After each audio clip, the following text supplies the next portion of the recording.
stuff like what the Heat did last year happened because people don't pay attention to all the talent. Everybody counted the Heat out. Like, I heard Stephen A. Smith try to make it sound like he ain't counting them out. He counted them out, man. Hold on. Hey, yo, it's your boy Mtell22, man, back at you with another video.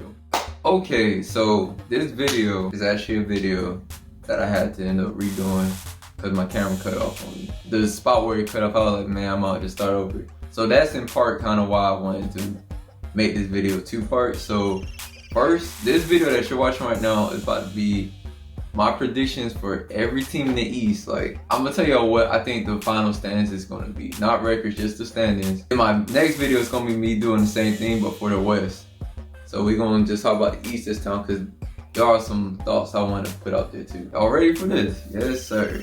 At the top, the #1 seed I have for the year is the Boston Celtics. Okay, I know because of the first game of the year, how the Nets was looking, I know it feels too much of a safe option for me to choose the Nets to be the #1 seed. I feel like that's gassing them too much for them to only have beaten the Warriors. So I'm not gonna put them as #1 seed currently. Even though their team, based off that first game, I was seeing a lot of good. Celtics have had, they've had that core together for a good little minute now. Gotten close to making the finals a few times now.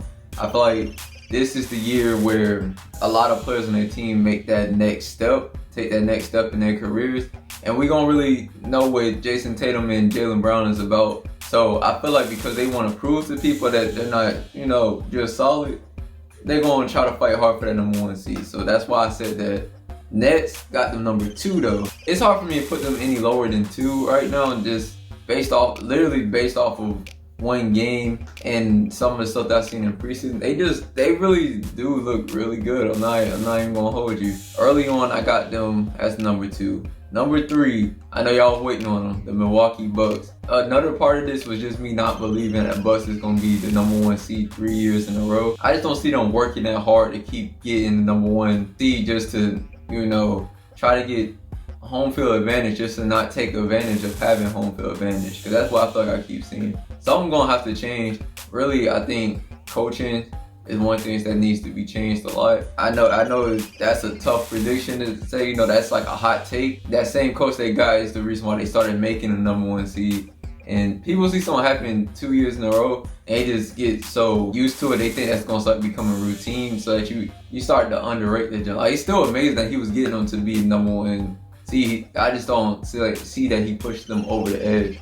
I still feel like with Jason Kidd, the same roster they have right now probably would have made the finals. And I'm just saying, you got rid of the guy who essentially made Giannis the player that he is today. Y'all gotta give people credit when it's due, man. #4, I don't know how this team literally almost slipped my mind, bro. Literally the Heat, bro.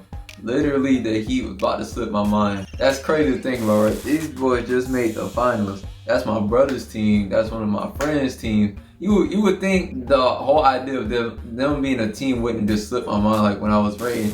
It took until I got to like team #10, and then the Heat hit me. I'm like, oh, whoa, I gotta change this shit. So I changed this after that. Another team I was on the fence about, but I made a lot of huge changes after I remember the Heat was an NBA team. I put the Wizards. The Wizards is a tough choice for me, man. I personally don't believe in a Wizards roster, but I do like Russ. Not the biggest Bradley Beal guy, but I do think he's solid though, and he possibly should have made an All-Star like this last year or so. I like Roy Hachimura. That kid has potential to be on some junk, boy. People kind of sleeping on that junk. People that be like are extreme casuals.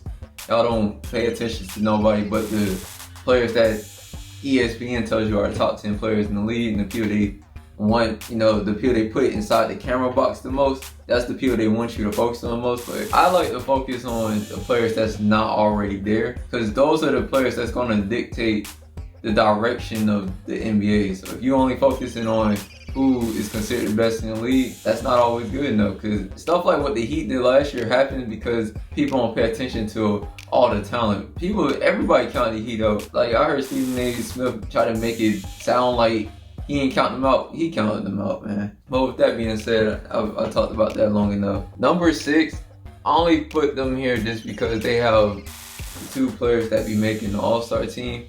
I don't necessarily believe in either one player individually. So them together, you can kind of see how I would feel about them being on the same team. I have the 76ers. Yeah, I got you at number 6. And I got us at number 7. The East in general just gotten a lot better this season, man. Like, I see so much talent. I hate hearing people do that junk where they just keep making it sound like the West is here. Like, you see how you can't even see my hand? And then the East is here. Again, can't see my hand. Bro, the gap is not that crazy, bro. The gap hasn't been that crazy in the good, man. Like when I first was hearing it, I was feeling y'all with that. But to just keep making that an ongoing thing, you say it every year. Every time somebody performs well in the East, it didn't even matter if a team on the East won a championship. It was just like LeBron's on the East, and because he kept making the finals, y'all just kept assuming everybody else in the East was trash or something. Then he goes to the West, first time he makes playoffs, goes to the finals over there too. Just get a man respect, man. Man, just that nice, bro. So y'all trying to downplay the whole East. That was cute, but bro, it's actually not sweet on this side. I hate that y'all try to make it seem like it is, but it's really not. It's really not. You gotta compete on this side now. I like our team's pick of Cole Anthony. This was literally the first rookie we've ever drafted in like the last decade that I actually wanted. Sometimes it's because I didn't know much about other players like Oladipo and Aaron Gordon. Cole might actually end up becoming a starter over Markelle eventually. But it's nice to see that we locked our boys up to some bigger contracts, because our team is actually really nice. We get underlooked a lot because we don't have a person that y'all consider to be a superstar. We made the playoffs the last 2 years, and you know the first thing I heard the first time we made the playoffs is that we're just a limbo team. We couldn't even get respect for finally making the playoffs after like an 8-year, 9-year drought. Bro, what are you supposed to do? I hate the logic of continuously tanking, bro. Like two years of us having Aaron Gordon, they was telling us to blow our whole team up. And I was sitting there thinking, I was like, bro, how are you gonna know how good your team is if you never try? That's what kills me about the NBA. That would kill me in any sport, bro. I don't care if people think that you're better than me. You know what I'm saying? I don't care what it is in life. Just because you'll think you're better than me, I can prove you wrong. I feel like the Heat was a perfect example of a team that proved people wrong. The Dallas Mavericks was a perfect example of a team that proved people wrong. The Cavs beating the Warriors that year was an example of proving everyone wrong. The Pistons, when they had no All-Stars, was an example of proving people wrong. Like, you won't know how good your team is if you don't try. If you just keep going with the logic of, well, we don't have a superstar, we don't have a person that the league considers a superstar. Bro, I consider Jamal Murray a superstar, but this man hasn't even made an All-Star game. What does that really tell you? You know what I'm saying? There's just a lot of really good players, and we just gotta leave it at that sometimes. Number 8, I have the Raptors. Yes, I have this being a year that they finally fall off. You have to give them so much credit, bro. When they first lost DeMar, the only reason I didn't want to be like, well, the ship is sinking. The only reason I didn't want to say that yet is because they got Kawhi back. And I knew Kawhi was a better player. That's why I was like, you have to give a lot of respect to the Raptors, man. But I feel like this gonna be a year they kind of slip because they losing all them pieces, man. Like, they just lost 2 championship pieces. You lost Serge and you lost Marc Gasol. I just feel like this is gonna be the year, bro. Pascal and OG Anunoby ain't gonna be enough to keep making it work.